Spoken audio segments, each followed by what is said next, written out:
এই মুহূর্তে ট্রাইব্যুনালে আছেন আমাদের সহকর্মী সৈকত সাদিক। আমরা সৈকত সাদিকের সাথে এই মুহূর্তে যুক্ত হচ্ছি। সৈকত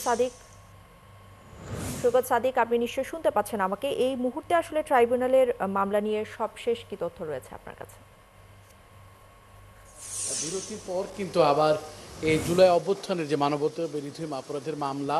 শেখ হাসিনার বিরুদ্ধে এবং তার দুই সহযোগীর বিরুদ্ধে সেই মামলার যুক্তিতর্ক উপস্থান কার্যক্রম শুরু হয়েছে এবং শুরুতে চিফ প্রসিকিউটর তাজুল ইসলাম যখন আইনি ব্যাখ্যা দিয়েছেন, এই মামলার বিভিন্ন আইনি ব্যাখ্যা দিয়েছেন, এখন তিনি মামলার পটভূমি তুলে ধরছেন এবং তিনি বলছেন কিভাবে বিগত ৩ সরকার আমলে শেখ হাসিনা ফ্যাসিস্ট হয়ে উঠেছিলেন, কিভাবে গুম খুম নির্যাতন বিচার বহির্ভূত হত্যাকাণ্ড চালিয়েছেন, কিভাবে বিরোধী শক্তিকে দমন করেছেন, কিভাবে মানুষকে দেশ থেকে বাধ্য করেছেন, কিভাবে নিত্যপণ্য সহ জিনিসের দাম বাড়িয়েছেন, বাণিজ্যে কারসাজি করেছেন, সব কিছুই তিনি তুলে ধরেছেন এবং সবশেষে তিনি বলছেন যে বিরোধী শক্তিকে দমনের জন্য রাজাকার আখ্যা দেওয়া, রাজাকারের নাতিপুতি আখ্যা দেওয়া সব কিছুই তিনি তুলে ধরছেন এবং তিনি বলছেন যে শেখ হাসিনা তার সরকারের আমলে এমন পর্যায়ে স্বৈরাচার মনোভাব হয়ে গেছিলেন, তিনি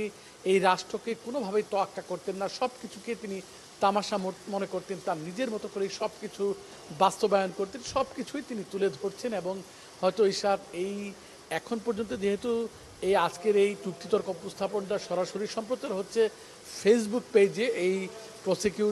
প্রসিকিউশন শাখার ফেসবুক পেজে সরাসরি সম্প্রচার হচ্ছে এই যুক্তিতর্ক উপস্থাপন, হয়তো আরও ঘণ্টাখানিক হবে এবং আপনি জানেন যে রাষ্ট্রনিযুক্ত যে আইনজীবী আছেন শেখ হাসিনা এবং পলাতক আসাদুজ্জামান খান কামালের পক্ষে অ্যাডভোকেট আমির হোসেন তিনিও আছেন, তিনিও যুক্তি খণ্ডন করবেন, তবে সেই যুক্তি খণ্ডন হয়তো আজকে করা যাবে না। এর বাইরে চৌধুরী আবদুল্লাহ মামুনের যে আইনজীবী আছেন তিনি তো আগেই দোষ স্বীকার করছেন, তিনি কোনো জেরার কাজে অংশ নিচ্ছেন না। সব মিলিয়ে ইশাত এখন বলা চলে যে আজকের দিনের মতো হয়তো এই যুক্তিতর্ক উপস্থাপনের কার্যক্রম প্রায় শেষ পর্যায়ে সৈকত রয়েছে। সাদিক, আপনাকে ধন্যবাদ আমাদের সাথে যুক্ত হওয়ার জন্য। ট্রাইব্যুনাল থেকে সহকর্মী সৈকত সাদিক আমাদের সাথে যুক্ত হয়েছিলেন।